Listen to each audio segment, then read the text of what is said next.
அனைவருக்கும் வணக்கம். இன்னைக்கு நம்ம என்ன பார்க்க போறோம்னா, நம்ம ஒரு வீட்டை, நம்ம கனவு வீட்டை எப்படி நம்ம ஸ்டெப் பை ஸ்டெப்பா எப்படி கட்டலாம், எதுக்கெல்லாம் முன்கூட்டி அட்வான்ஸ் கொடுக்குற மாதிரி இருக்கும், இதை பத்தி தான் நம்ம டீட்டெயிலாக பார்க்க போறோம். இந்த வீடியோவை நீங்க ஸ்கிப் பண்ணாம பாருங்க. அதே மாதிரி உங்க ஃப்ரெண்ட்ஸ் அண்ட் ஃபேமிலியில யாரா வீடு கட்டியிருந்தா இந்த வீடியோ உங்களுக்கு ஷேர் பண்ணுங்க, பயனுள்ளதாக தான் இருக்கும்.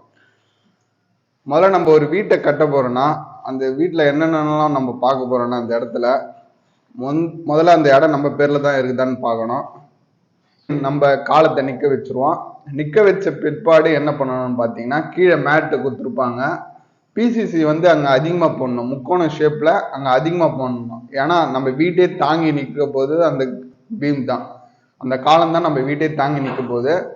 அது நம்ம பிசிசி அதிகமா போடலன்னா என்ன ஆகும்னு பாத்தீங்கன்னா, நாளடைவில் அந்த மண்ணோட தாங்கும் சக்தி குறைவு அடைஞ்சிரும். அதனால நம்ம வீடு வந்து சீக்கிரமா பலவீனம் அடைஞ்சு சீக்கிரமா டேமேஜ் ஆகிறதுக்கு இதெல்லாம் ஒரு வாய்ப்பா இருக்குது. அதனால இந்த இடத்துல பிசிசி கலவைக்கான வந்து கொஞ்சம் அதிகமாவே போடணும். அதிகமான அந்த முக்கோண ஷேப்பு நிறைய அதிகமா கொட்டி தம் பண்ணி வைக்கணும். இதை நீங்க முக்கியமா பார்க்கணும். அதுக்கு மேல மண்ணை கொட்டி கூறாடுவாங்க. அந்த கூறாடுற தண்ணி வந்து நம்ம வாட்டர் டேங்க்ல இருந்து டிராக்டர்ல எடுத்துன்னு வருவாங்க. வாட்டர் டேங்க் அந்த தண்ணியை யூஸ் பண்ணணும். ஏன்னு கேட்டீங்கன்னா, அதுதான் ஃபோர்ஸா நம்மளுக்கு தண்ணி உள்ள இறங்கும். அந்த தண்ணி உள்ள இறங்கும்போது தான் எதனா கேப் எதனா இருந்தால் அது சரிசமமாகும். நம்ம ஓஸ் பழுப்பு தண்ணி தான் நம்ம யூஸ் பண்ணுறோன்னா அந்த அளவுக்கு அந்த தண்ணி உள்ளவே இறங்காது. அதை நம்ம முக்கியமாக நம்ம சைடில் பார்க்கணும். அதுக்கு மேலே நம்ம கிரேட் பீம் கொடுத்துருவாங்க சுற்றி. அது உங்களுக்கு டீட்டெயிலாக அது எந்தெந்த பீம் எங்கெங்கெல்லாம் போடணுன்னா அது நம்ம யூடியூப் சேனலில் இருக்குது, மேலே ஐக்கான்லையும் கொடுக்குறேன், அதை நீங்கள் பார்த்து தெரிஞ்சுங்க. அதுக்கப்புறம் நம்ம எவ்வளோ அடி வரை இன்க்ரீஸ் பண்ண போகிறோம் வீட்டோட ஹைட்டை, அதை நம்ம முக்கியமாக கவனிக்கணும். ஒரு சில பேர் 1 அடி 2 அடி தான் ஹைட் இன்க்ரீஸ் பண்ணி மண் உள்ள கொட்டி கூறாடுவாங்க. ஒரு சில பேர்லாம் பார்த்தீங்கன்னா 3 அடிக்கு மேலே கூட போவாங்க. 3 அடிக்கு மேலே போனால் பிளிந்த் பீம் சொல்லுவாங்க, டைட் பீம்னு சொல்லுவாங்க ஒரு சில இடத்துல. அந்த பீம் கண்டிப்பாக ப்ரொவைட் பண்ணியிருக்கணும் நம்ம சைடில். அது நம்ம ப்ரொவைட் பண்ணலன்னா என்ன தப்பான்னு கேட்டிங்கன்னா, தப்புலாம் சொல்ல முடியாது. ஒரு 3 அடி 4 அடிக்கு மேலே போனால் தான் கண்டிப்பாக அது ப்ரொவைட் பண்ணணும். அது கீழே இருந்ததுன்னா அது ப்ரொவைட் பண்ண அவசியம்லாம் இல்லை. அது ப்ரொவைட் பண்ணாமல் விட்டுறணும். நம்ம 3 அடிக்கு மேலே போகுதுன்னா கிராக் வர கண்டிப்பாக வாய்ப்பு இருக்குது. அதுக்கோசரம் தான் அது ப்ரொவைட் பண்ணுறாங்க. குந்தி பீம் போட்ட பிறகு உள்ள வெளி பக்கமும் உள் பக்கமும் பிளாஸ்டரிங் பண்ணிட்ட பிறகு தான் மண்ணு கொட்டி கூறாடணும். கூறாடின பிறகு மேலே 1.5 ஜல்லி போட்டு திம்சம் போட்டுருவாங்க. அதுக்கு மேலே நம்ம ஃப்ரேம்டு ஸ்ட்ரக்சராக இருந்தால் அப்படியே காலத்தை எழுப்பி ரூஃப் போடலாம். இதே நீங்கள் லோட் பியரிங் ஸ்ட்ரக்சரில் தான் வீடு கட்டுறீங்கன்னா பிரிக் ஒர்க் கட்டுவாங்க. இந்த பிரிக் ஒர்க்கை நம்ம எப்படி பார்த்து பண்ணணும்னு பார்த்தீங்கன்னா, எந்தெந்த இடத்துல ஜன்னல் எந்தெந்த இடத்துல கதவுலாம் வருதோ அந்த இடத்துலாம் தவிர்த்துட்டு தான் நம்ம பிரிக் ஒர்க் கட்ட ஆரம்பிப்போம். அதேமாரி அந்த ஜன்னலுக்கு கீழே சில் லெவல் காங்கிரீட் கண்டிப்பாக ப்ரொவைட் பண்ணியிருக்கணும். ஏன்னா இப்போ வர மெட்டீரியல்லாம் கிராக் வர கண்டிப்பாக வாய்ப்பு இருக்குது. அதனால நம்ம சில் லெவல் காங்கிரீட் கொடுத்துருந்தோம்னா அந்த கிராக்கை நம்ம அவாய்ட் பண்ணலாம். அதே மாதிரி நம்ம விண்டோவுக்கு மேலே நம்ம லிண்டல் பீம் சுற்றி கொடுக்கணும் லோட் பியரிங் ஸ்ட்ரக்சராக இருந்தால். இதே நீங்கள் ஃப்ரேம்டு ஸ்ட்ரக்சராக இருந்தால் கட் லிண்டல் சொல்லுவாங்க, அது விண்டோவுக்கு மேலே கதுவுக்கு மேலே குத்தா வண்டி போதும். அந்த ஃப்ரேம்டு ஸ்ட்ரக்சராக இருந்தால் நீங்கள் லோட் பியரிங் போயிருந்தீங்கன்னா நீங்கள் ஃபுல்லாக தான் கொடுக்கணும். அதுக்கு மேலே நம்ம ஒரு 3 அடி நம்ம ஒரு செங்கல் வச்சு எழுப்பிட்டு அதுக்கு மேலே ரூஃப் போடலாம்.